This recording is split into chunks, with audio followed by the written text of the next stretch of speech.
Lanusangla Tzudir, a storyteller and a storehouse of unique history, the founder of the Heritage Publication House, who is here all the way from Nagaland to be here with us. Let us all open our hearts and minds, open a new folder, and listen to her message. Thank you so much. Thank you.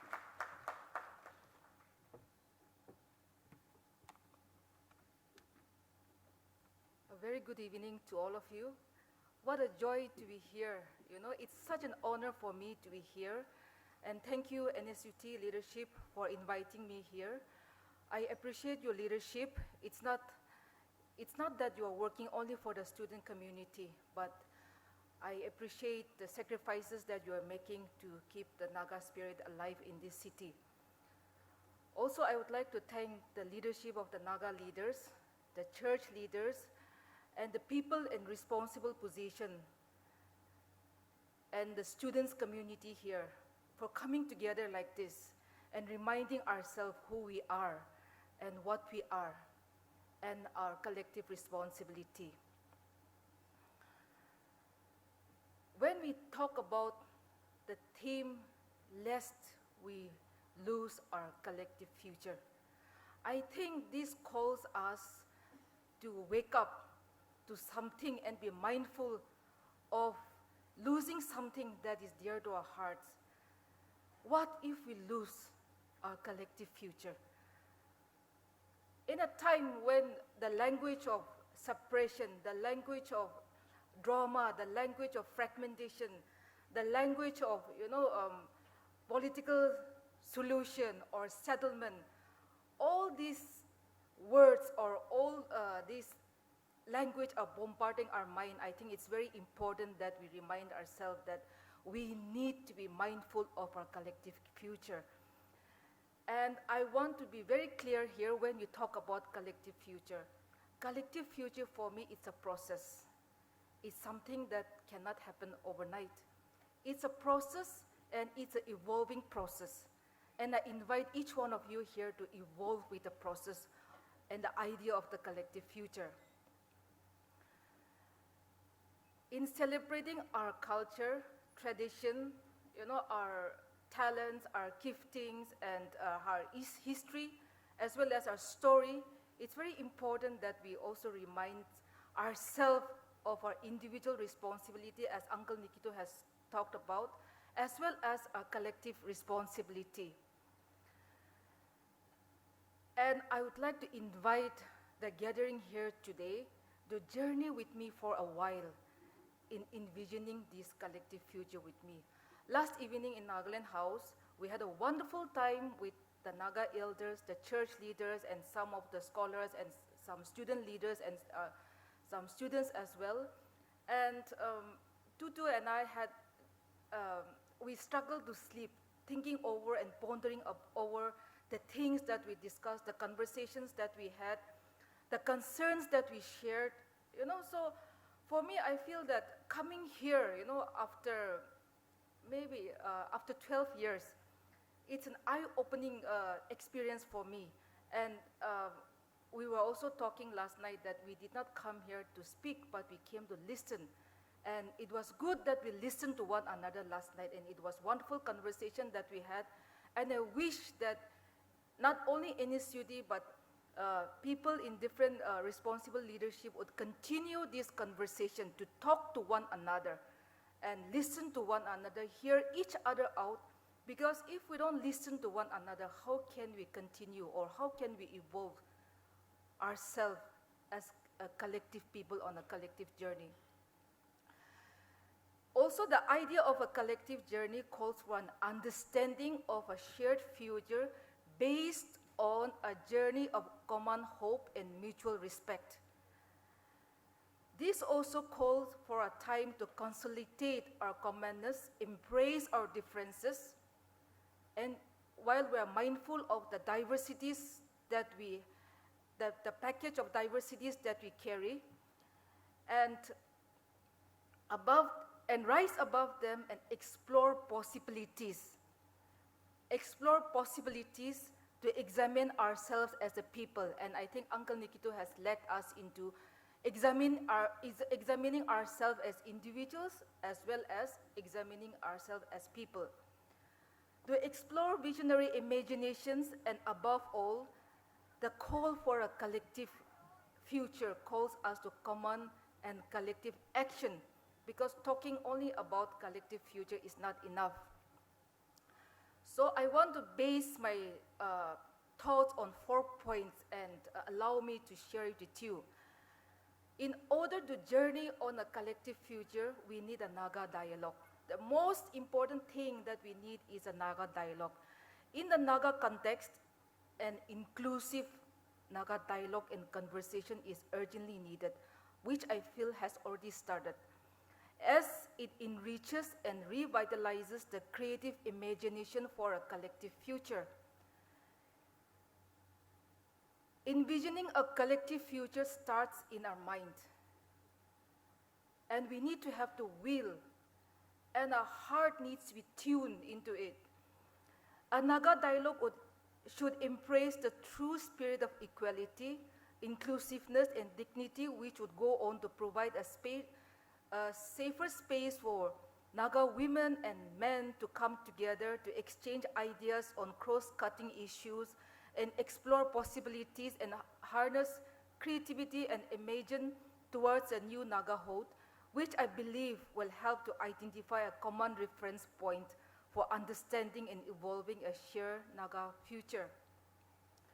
Further, the Naga dialogue can be more than a starting point for the Nagas to take responsibility and ownership of ourselves, our history, our story, our situations. It can be a process that represents a fusion of modernity and traditional thinking, which is necessary for consolidating Naga values and a dynamic and imaginative knowledge system. Here I would like to remind each and every one of us that the situation that we are today, the existential realities of the Nagas today is because we have not really taken ownership of our history and of our resources as well. We have left it to the hands of the outsiders to manage us. And we have been managed by others for too long. And so if we have to make the vision of a collective future a reality, we need to take ownership of our history, our situation, and our resources, whether it's human resources, our natural resources, so on and so forth. The second point that is needed, the second essential thing that is needed for a collective Naga future is assenting or affirmative action. A journey towards a collective Naga future needs a process by which affirmative action is realized in terms of transformation, doing away with the patronizing ways of stereotypes and prejudices. I think every one of us here will understand what I'm talking about. Initiatives for a collective future need to specifically address, we need to address and break down stereotypes that encourages prejudices, discrimination, and stigmatize people. If the Nagas of the 21st century continue to conduct our affairs based on all politics of fear, which has been carried over, exclusion and negative reactivity towards each other, the dream for a collective future will have difficulties in transcending division that separates us. So let us be mindful of the divisions that separates us. Let us be reminded that any transformative and affirmative initiative involves an intentional approach. It has to be intentional for decolonizing the mind, which has to be restorative in nature, that would renew and infuse vibrancy and dynamic culture that pushes us towards critical thinking to identify and reconstitute the cultural base in its values, which was fragmented by suppression by various forces. The third point that I want to mention here is transcending the past Naga narratives. In my introduction, I said that we need to take ownership. So transcending the Naga past narratives is very important if we want the vision of a collective Naga future to be a reality. Building a collective Naga future depends on, to a large extent, in transcending the past Naga narratives. And I'm making this point from my experiences as a person who is in the mission for building a community of writers and readers, and who is into the mission of building community of storytellers and memory keepers back home. So let me be very blunt in saying this. Naga discourses on the past is somewhat disempowering because there is a tendency to dwell on selective memory and events with different interpretations and narrations that has created a situation in which the past is viewed through an insular lens. We are either trying to glorify our past, boxed in our narrow respective and tribal mindset, or trying to run away from it. This has created conditions where Nagas are unable to cultivate a culture of creative thinking, and as a result, rarely talk about our future. Why can't we talk about our future objectively? It's because we have not kept our house in order. We have not got our history right. We have not been truth-telling in our storytelling. So it's important that we transcend the past Naga narratives. And here I strongly believe that there is a pressing need for critical Naga thinking, which is crucial for constructive engagements in storytelling by transcending the past, which would lead the way to healing the burdens of our history, decolonizing the mind, telling stories from Naga perspectives from our own purposes, so that it enables us to work towards a collective future. It also calls us in examining and breaking down of patronizing narratives by raising critical questions. I'm using the word critical questions and critical thinking here many times, and consciously deconstruct the dominant worldview towards a collective Naga future. Let us strengthen ourselves to resolve, to engage and seize opportunities like this in finding genuine approaches to find stories of courage, resistance to the power from the outside, forgiveness, healing, the desire and the will for a collective future beyond the stories of militarization, oppression, drama, destruction that is fragmented and dominated our past narratives. The fourth point that I want to share with you is objective storytelling objective storytelling, a collective responsibility. Objectivity is important for any community to survive in the truest sense. Prevailing conditions and situations in the Naga context are indicative of how the modern educated mind is challenged. I don't know whether you will agree with me or not. Where the modern educated mind is challenged to creatively balance the interplay of past narratives, which is somewhat imposed on us from outside, and the awakening to the call of developing a strong intellectual and moral framework and responsibility which has the potential to impact the process of sound Naga narratives towards a collective Naga future. The Naga intellectual and moral framework does not imply intellectualizing knowledge. Neither does it mean passing moral judgment and taking assumptions. Foremost, here I would like to quote Dr. Akam Longjari, the publisher of Morong Express. I want to quote a few lines from his new book, Pushing Boundaries, which I hope will be released in the month of July. He says, foremost, as indigenous people, it means decolonizing the present knowledge system by indigenous knowledge with cultural wisdom and spiritual values. These will inform ideas and concepts dependent on written text and literature, as well as the vast repository of largely unwritten narratives, experiences, and wisdom of marginalized people. Such a framework cannot be limited to simply providing an empirical understanding of the context in relation to the world, but will contribute towards a technified evolution and elevation of Naga situation and conditions, quote unquote. The Naga intellectual and moral compass in its essence, for me, means recovering the Naga heart.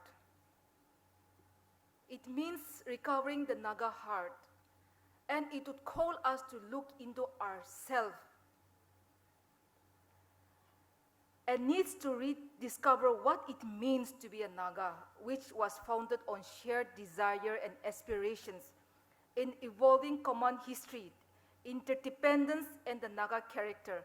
It also means to rediscover its capacity to embrace and transcend the identities that shapes our existential realities of the present times. In other words, the core of it implies defining who we are.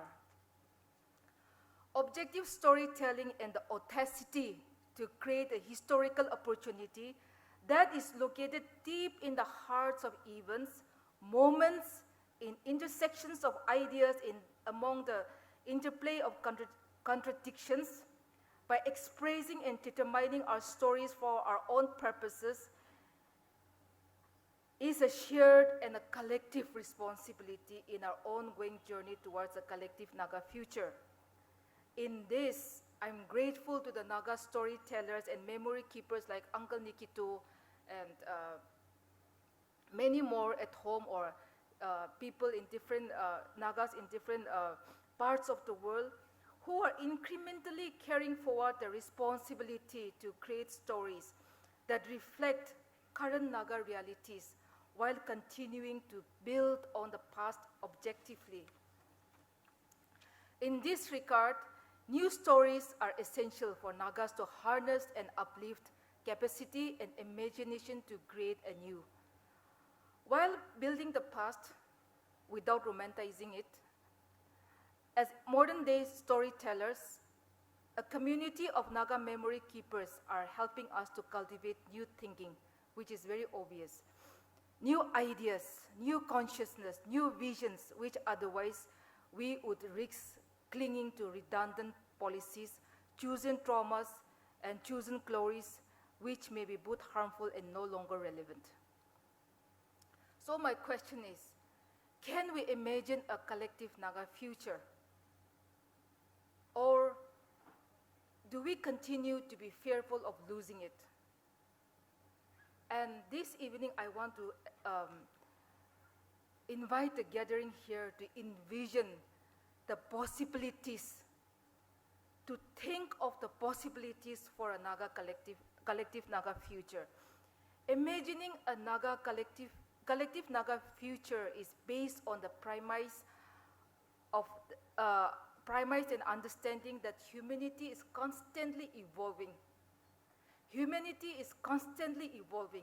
And I believe that these ideas of a collective Naga future will evolve further even as we go out of this auditorium. The possibility of a collective Naga future will take place in a fluid space in which all of us are active participants, and we need to actively participate and freely prepare for the possibilities and challenges ahead. The reality is that imagining a collective Naga future is not only about possibilities, but it is also about challenges that we have to take on. This is essential for the Nagas to take control and ownership of our destiny and pursue our aspiration. My fellow Naga brothers and sisters, we need to take ownership of our destiny. I don't know if you will agree with me or not. We have left our destiny to the hands of the others in many ways. In other words, reclaiming history is central to decolonization in shaping narratives for an inclusive Naga future. Imagining a collective Naga future involves deconstructing and facing the past not as victims, but as survivors with genuine possibilities for a dignified collective Naga future. Is it possible to imagine a collective Naga future transcending the past conditions of oppression, suspicion, and dehumanization in the Naga context? This question I ask to myself as well as I ask all of you. Yes, for me it is yes, it is possible to imagine and envision a collective Naga future. And this possibility invites many innovative and creative approaches, and you and I to be active participants as it begins with respecting all forms of life and human culture. Thank you.